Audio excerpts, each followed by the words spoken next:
and welcome back. So Twitter is at it again, and yes, we know that Jack Dorsey was saying that having a social media account should be a human right, but of course, with power comes responsibility, and power tends to corrupt, and that is what we're seeing here. That it's one rule for thee, one rule for me, and so if you don't have checks in place, if there aren't things to say, well, hey, we're going to treat everybody equally.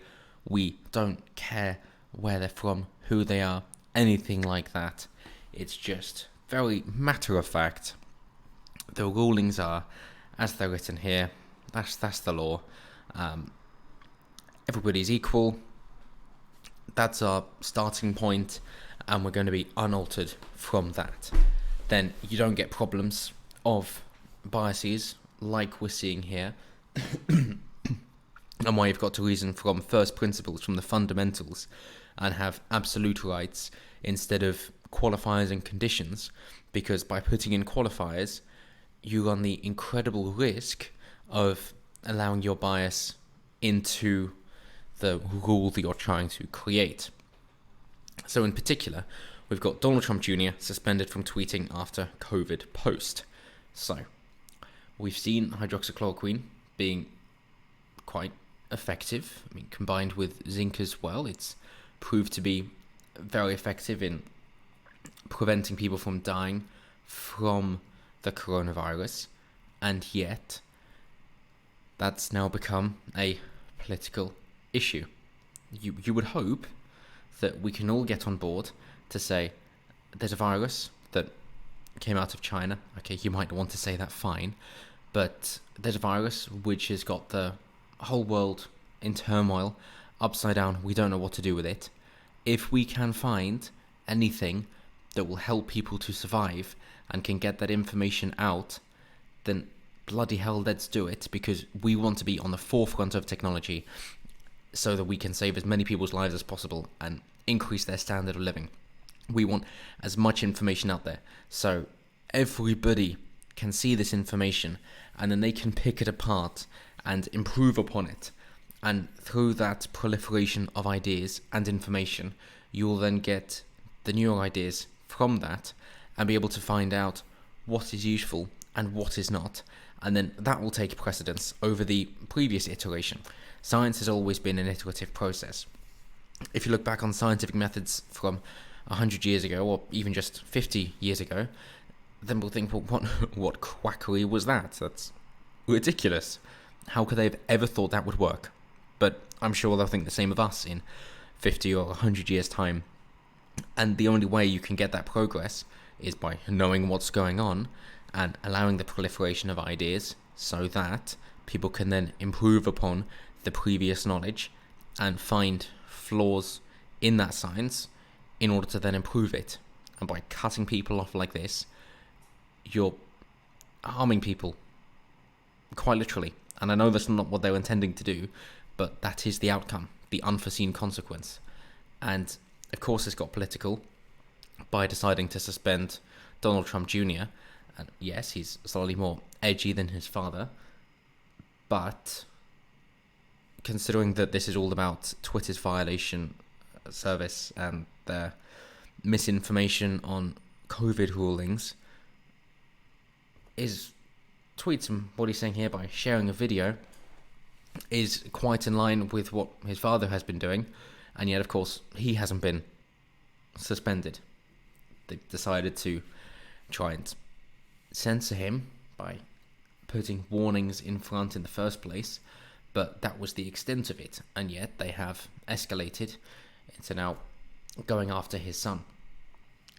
The analysis of this that we see from Andy Surabian, the spokesman for Donald Trump Jr., is saying that it's another instance of them committing election interference to stifle Republican voices. And we've expected this. We've come to view this as quite a regular occurrence, really. But it is worth repeating that anything like this, when it comes to very prolific Republican, conservative, right-wing voices, and then they're gone after in order to stop them from speaking, the idea is to prevent those ideas and the spread of information in order to get people to be informed about then what decision they want to make when it comes to voting. That the social media companies may not wish to be very obvious in election interference, and they're not trying to undermine democracy in a really blatant way.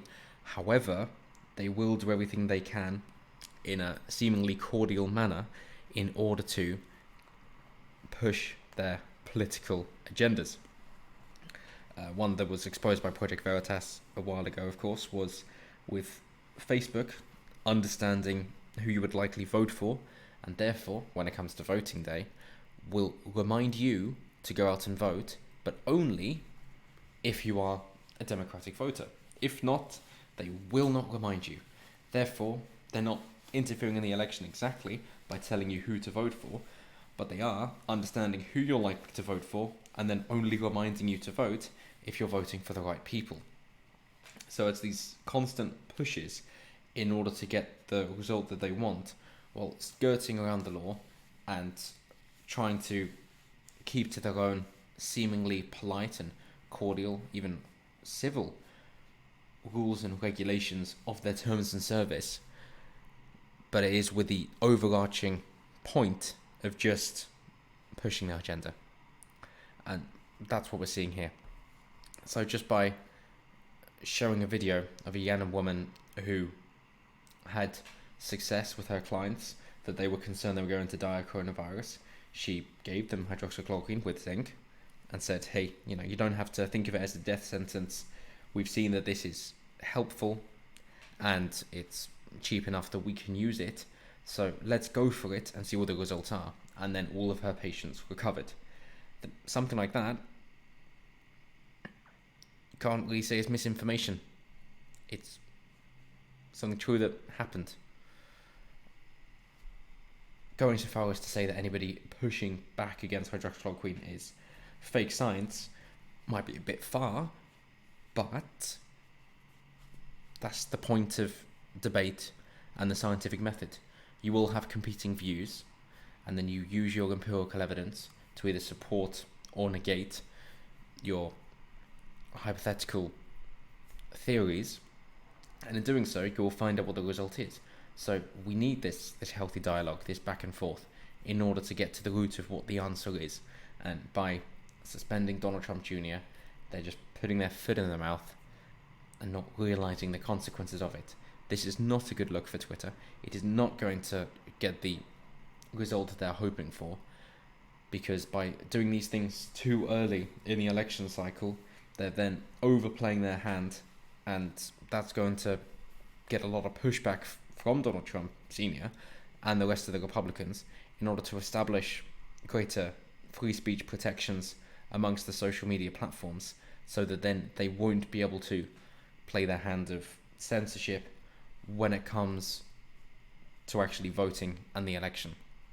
So they played their hand too soon, and I think that people will remember this, not least because they will be reminded by the Republicans over and over again up until the election. So it was a mistake by Twitter, not only in what they were trying to do, but also how people are going to see this. But maybe that's the silver lining of the story. And as always, until next time, have a good one.